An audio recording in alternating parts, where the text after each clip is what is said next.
জুবিন গাৰ্গ এজন এনেকুৱা সত্তা যাক মানে কামৰ মাজেৰে ফূৰ্তিৰ মাজেৰেহে আমি মানে উদযাপন কৰা উচিত হয় নে এনে শ্ৰদ্ধাঞ্জলি দিয়াতকে তো এতিয়া আমি সেই কামবিলাক আমি ডিচাইড কৰিব লাগিব আমি কোনবোৰ কাম কৰি তেওঁক উদযাপন কৰিম তেওঁক মনত ৰাখিম হয় নে আৰু তেওঁৰ কামখিনি আমি আগবঢ়াই লৈ যাম ভৱিষ্যতলৈ বা এটা গ্লোবেল প্লেটফৰ্মলৈ লৈ যাম সেইমতে আমি কামখিনি কৰিব লাগিব তেনেকেই মই ভাবোঁ আমি কিছুমান নতুন দিশত কাম কৰা উচিত তাৰপিছত তেনেকৈ আমি আগবঢ়াই নিব লাগিব আৰু অসমবাসীয়ে যিমান মৰম দিছে এতিয়াও তেওঁক যিমান মৰম দিছে আজি 60 দিন পাৰ হৈ গ'ল তথাপি মানুহৰ সেই শোকটো কমা নাই আৰু মৰমটো বাঢ়ি গৈছে সেইটো কাৰণে অশেষ ধন্যবাদ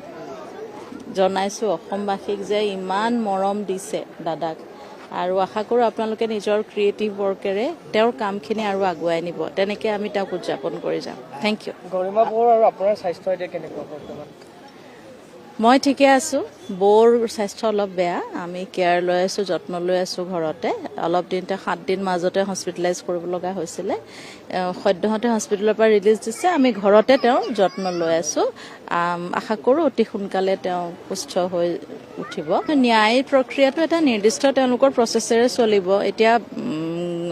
জুবিন গাৰ্গৰ দাদাৰ আজি বাৰ্থডে বুলি ন্যায় দিব বুলি তেওঁলোকে তেনেকৈ ডিচাইড কৰা মই ভাবোঁ অসুবিধা আছে কাৰণ তেওঁলোকে নিজৰ এটা প্ৰচেছত চলিছে গতিকে তেওঁলোকে হয়তো নিৰ্ধাৰিত দিন এটা দিছে সেই দিনতে তেওঁলোকে দিব চাৰ্জশ্বীট আমি ভাবিছোঁ আৰু আমি আশাবাদী ন্যায় পাম